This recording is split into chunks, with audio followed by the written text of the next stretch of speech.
You're listening to Unlocking CX Insights for Leaders podcast. Welcome to this episode, and thank you for joining. I am your host, David Lambert, the CRO at BryterCX, and today we are discussing journey mapping and the importance it plays in enabling a solid customer experience program. I am very excited about my guest, Valerie Peck, the CEO of SuiteCX, of which she is the founder. And Forrester does cite SuiteCX as a leader in journey mapping platforms. And Valerie, of course, can tell you more about SuiteCX as we get into the conversation.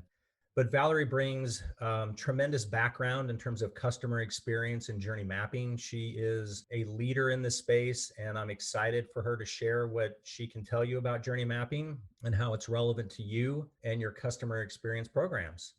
So Valerie, welcome. I'll turn it over to you. You can maybe tell us a little bit about your background and how you got started, and a little bit about SuiteCX if you'd like as well. Sure. So hi, everyone. Good morning. It's great to talk to everyone today. I actually, interestingly enough, started out as a psychology major and found out rather rapidly that one can't get a working job in psychology. So I went into marketing because marketing is psychology. You get paid for it. I also found out that I had a bit of a statistical bent. So we came into being as East Bay Group and SuiteCX as what we lovingly call psychology meets technology. So I've been doing this work for about 25 years. Yes, I'm old, but I can adapt. So interestingly enough, you look back and you think, gee, there was no social media 5 years ago. There was no mobile 10 years ago. So the world is very, very different today than it was before. But interestingly enough, a lot of things stay the same. One of the tenets of understanding your customer is really realizing that we are feeling creatures who can think. And that comes from a great podcast by a woman who is in the TED Talks rounds. And so the whole concept of doing customer experience, journey mapping, and extending that into marketing, sales, and operations is really helping companies who tend to lose focus on what they're doing back onto what the customer is thinking, doing, feeling, and needing so that you can do a better job of meeting those needs. So that's a bit about me. Been doing it for years. Excellent. Well, thank you, Valerie. I appreciate that summary. That was nice. Now, with the topic with journey mapping, one of the areas I always like to start is really just breaking it down into its easiest form. So helping people understand what is journey mapping. So in your terms, what exactly is journey mapping? It's an interesting thing, actually. It's a visual representation of how an organization actually meets customer needs, gets their expectations, and it connects the brand with the customer. It really ties in emotions, processes, systems, how people serve up that information, data, very importantly, and the intersection between the company and the customer. I often call it the fault line between the company and the customer because it really does connect those and visualize what's going on. It's kind of representative of the customer touching the brand. Now, that could be known or unknown because people talk about the brands all the time. So that's a very interesting aspect because people tend to focus in their company of what they know versus what they don't know. It's where the brand touches the customer. So that could be inbound, it could be outbound, it could be interactive. It's over a life cycle of the relationship with the customer. So if you're a financial institution or even a communications company, you fit into the life of a particular customer as their big life, and then you have a small intersection with them underneath that. So understanding where you engage with that brand and where the customer is looking for contact with the brand is really a critical piece of journey mapping. It also ties in with their expectations of the experience. So there's all these theories like peak touch theory, where when you walk out, someone says, "Thank you so much for being our customer," and you get that Oxycontin rush and everything. All of that is tied to knowing what a journey is happening and when it starts in the middle and at the end. So it ties emotion and tracking of data all together into a nice little bow. Excellent. Excellent. Well, thank you for that. And with journey mapping, then, why would a company need to do journey mapping? And how is the best way to approach it? And then, even to take it a step further, how often does an organization need to refresh that map, and how do they kind of go about that? Great questions, all of them. I get them all the time. So why does a company need to do journey mapping? They don't need to do journey mapping, but my elevator pitch when I get on planes is seriously, you're going to have an experience with that company. It could be a great experience or it could be a really bad experience. And if the company doesn't know which one it is, they could be replicating a lot of bad experiences. And over time, that actually either going to keep them in business or not, right? Because every customer has an experience. If it's not good, nowadays the ability to change at light speed is just everywhere. So having a knowledge of and deep insight of your experience allows you to pull all the disparate information that's in your company together, tie it in what I call a linear. So if you do it a life cycle, it's in a linear process rather than what most people live in, which is data cubes, right? Even if you've got big data, what tends to happen is you've got silos. Your web people, your mobile people, your call center all are optimizing on their particular silo, and they tend to forget that customers actually don't see them that way, right? So, you hear from customers when we do projects, well, the fact that you called the wrong phone number is your problem, and the fact that we didn't give you the experience you expected is your problem because you called the wrong phone number. Not, right? That happens all the time, Yeah. right? And doing a picture and storytelling is one of the age-old ways of getting information across to people. The next question around approaching your journey map is fascinating as well. I talked to a couple of great people actually at Forrester about this, which triggered me doing an entire white paper on this because they asked, how do you approach a journey map? And it like any other complex question is it depends, right? Right. So it can take a lot of different paths. One might be, and this is really common, I've got a pain. My customers aren't coming back. I'm not getting the repurchase that I expected. I'm not getting the sales that I expected, right?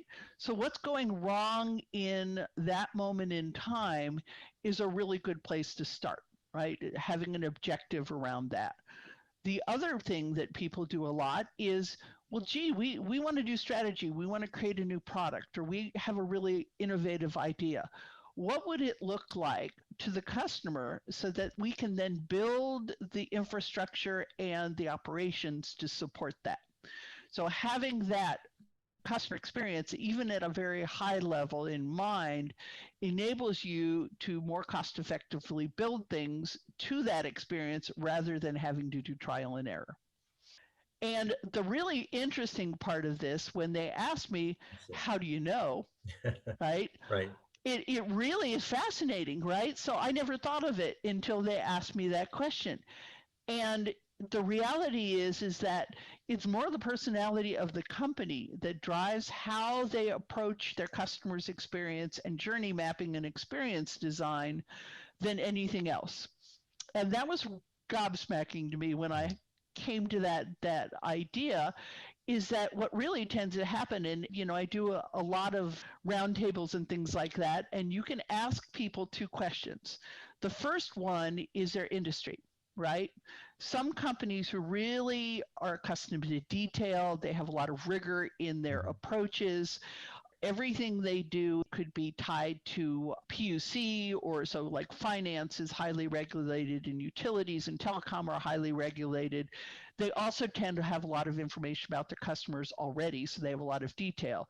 They tend to be very Six Sigma, very heavy into oversight and guidance, and so you see a lot of process maps. That's one group. They want to collect every Yeah. touch. They want to document it all. They want to have it all designed, and then they'll think about a story, right? Or you'll ask them, what is the story of the customer? And they go, we don't know, Right. right? Right. And then you've got the other group of clients who tend to be like CPG companies, retail, the big broad brush companies, right? Yeah. And they tend to be very brand oriented. Mhm. So they want pictures. and they want videos, and they want to have kind of an agile approach with this persona. Yeah. When you ask them where did that persona come from, they Mhm. always say, well, our agency did it for us. Right. And again, they can't collect data about it really because it is a fictional approach, Mhm. whereas the other group tends to have a deep segmentation and they've got their database tagged and all that other stuff. So it's very interesting to look at both of those. And, everybody has to get to a combination of those at some point to do a good design and to be able to make it actionable.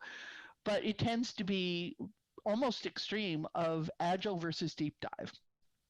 So it's fascinating to work in this area to know.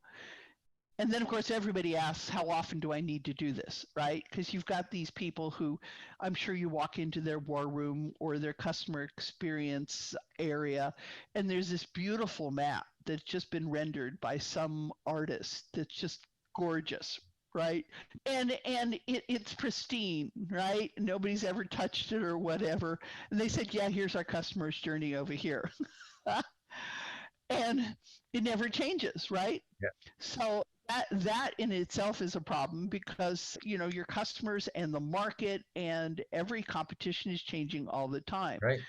So it really does kind of come down to how often do you change, right? So if you're a startup and you're changing really rapidly and you're agile because you're meeting the market or you're disrupting the market, you're going to have to keep up and keep mapping so you can see where you're improving, where you're not, what the data is telling you about your performance.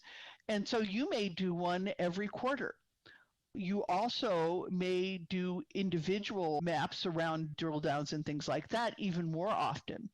And big, solid, Fortune 50 companies who look at years instead of weeks or quarters may not have to refresh a map or a part of a map until they get done with their change management project.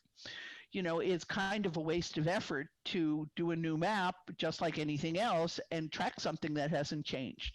So I think that that's probably the most important component is how often you change. Yeah, because I just wondered about with the changing technology and different channels, how those are maturing, that maybe in today's world it is fairly dynamic. But I agree. I mean, I think obviously if it's fairly static and you're not changing a lot about the process, then you can just leave it alone and let it be there and be that pretty picture on the wall and it's accurate and you can use that as a guide. But I think with some of the dynamics, and I also even wonder, not to get into a COVID conversation, but obviously when that came about, I think you could see it not visually in terms of the maps, but in terms of the experience. You could see that it had changed. And I think the question is was that a temporary change where you don't need to go back and update your map, you're just adjusting to the times, or now is it permanent and you need to go back and adjust it to make sure it's good? Yeah.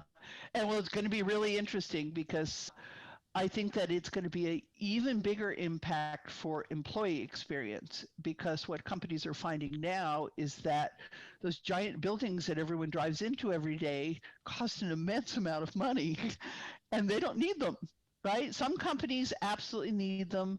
Some companies need intermittent because we all do work better face to face. I mean, Zoom fatigue and all that is true. But the reality is that people are very happy. Some groups of people are really happy still working at home, being able to multitask, and they're more productive. Others, not so much, right? So it'll be really interesting to see what companies with campuses. I've got a friend who's got in a company that have campuses of 7,000 8,000 people, and they are right now busily reorienting them and remodeling them the way that they'd like to see people become more collaborative, and it's more like we workspaces. Huh. So people will come in, meet, do their thing, the ones that are comfortable and want to get away because they have kids or barking dogs or whatever to do some quality work will come in, and the rest of the time they'll work from home. So I think that that is going to change from COVID more than anything. Yeah, I definitely agree. I definitely agree. Now, when we were chatting earlier, you had mentioned segment driven design. Can you explain more about what that is and how it applies to journey mapping and really important elements? Sure, sure. So segmentation is just a way of organizing your prospects, your customers, and your employees into groups of unique individuals that have unique value, needs, and behavior, right? So if you really want to do customer insight, having the ability to slice and dice people in a way that you can then tag them so that you can use that in journey orchestration, marketing automation, user experience is really important. And it's kind of an art meets a science because there's the data of the segment as well as the personality of that segment. And being able to look at that, we tend to look at first value. How valuable are you to a company? So if you're really high value to a company, then we need to really make sure we focus on getting things right and mapping that experience. And if you're really low value on the other side, is that because our experience isn't what you expect or what you need? Or is it that it's just not a good fit, right? So there's a couple of ways of doing that. And then, of course, there's kind of unwashed middle where you have to learn a little bit more about them to understand whether they're moving up or moving down, right? So if you do that, Right. this gives you the ability to filter how you're going to do experience design and from the design execute your marketing and UX programs. And mapping that is a really good thing to do. So that's where persona maps and again, personas are the kind of fictional roll up of a segment because not everybody needs to know all the gory details, but they do need to know how to identify them, whether the offer or the messaging is different. The channel behavior is often very different, right? So there's Molly Millennial who thinks that this is the only way to interact with somebody and would never hit that little green call button, where Samantha Senior likes to talk to people and actually shows up at the bank once a week to give them her checks, right? Right. So we all have different values, needs, and behavior, and that enables you to map these different pieces, making them essentially kind of an instruction set for the people who are downstream. And in some cases, I have one client who actually looks at their segments by their geography. They make decisions of what sports or entertainment venues they're going to build in a city based on that segmentation. So it works for strategy as well. Oh, interesting. Interesting. Now, switching gears just a little bit, I wanted to talk about data. So, in our business, as you know, data is king. And relative to the journey mapping, how important is data to that successful journey mapping exercise? Critical. And I love your data and your maps. They're great. Thanks. But you know, it data is all about what is happening, where it's happening, how often it's happening, the volume it's happening in, right? All of that importance is critical in the value of that customer group to you, how they're interacting so that you've built the infrastructure for it. It's relative importance, right? You know, if you've got one group going one way and another group going the other way, what's working and what's not working, right? So it's all about that information. So what's happening when it's happening is really critical. If you're looking at it from a customer perspective, data such as the effort involved in getting that activity done, the ability to get the activity done, and then how satisfied you are all data points that are pretty much standard when you do any type of journey or experience mapping. The only piece that data doesn't give you is the why it's happening. Now, you can get some qualitative data around emotion, right? A lot of people can do that. But really understanding either the trigger of what happened, either why it went well or didn't, or the emotion associated with that particular activity of being able to get it done. That's the piece that isn't tied as much into data. People can get close, but it all is critical because how do you set up a dashboard and see what your performance or improvement is unless you've got a benchmark like data, right? So it's the underpinning piece for segmentation, for behavior, for channel optimization. So again, it's the big kahuna. You can tell I'm a nerd. No, I agree with you completely. Yeah, I definitely agree with you on that point. That's some nice insight. Now, we had talked earlier about this fancy journey map on the wall, the beautiful journey maps that we're all familiar with. And how often, and this may be a tough one to answer, but when you've been working with companies, how often did their actual journey that they had documented match the perceived journey? So I don't know if you can even answer that question, but what are your thoughts? That's a great question. It's really interesting. So if you ask the employees, the frontline employees, what the journey is, they they're pretty close. They actually know what's going on. They tend to be a lot harder on themselves than the management, the executives, Yeah. but they're pretty close. But we rarely ask the employees that are talking to the customers what the experience is, right?